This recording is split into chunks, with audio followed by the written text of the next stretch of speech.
গল্পের নাম অভিশপ্ত তাবিজ। রাফি একজন বিশ্ববিদ্যালয়ের ছাত্র, পুরনো বইপত্র আর লোককথা নিয়ে খুব আগ্রহী। একদিন পুরনো বইয়ের দোকান থেকে সে একটা অদ্ভুত চামড়ার মোড়া বই পায়। বইয়ের মধ্যে লুকানো ছিল একটি কালো তাবিজ, যার গায়ে লেখা ছিল অজানা এক লিপিতে কিছু শব্দ। প্রথম রাতে রাফির ঘুমে আসে এক ভয়ঙ্কর ছায়ামূর্তি। সে স্বপ্নে দেখে কেউ একজন তাকে বলে, তুই খুলেছিস যা বন্ধ ছিল শত বছর। এরপর থেকে শুরু হয় অদ্ভুত সব ঘটনা।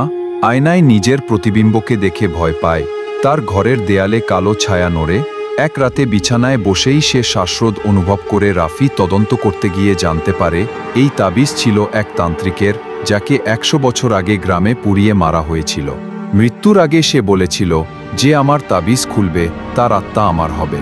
রাফি একদিন রাতে তাবিজটা নদীতে ফেলে দেয়, কিন্তু পরদিন তার বন্ধুরা দেখে সে ঘরের কোণে বসে মুখে হাসি নিয়ে নিজের হাত কেটে লিখছে, আমি ফিরে এসেছি।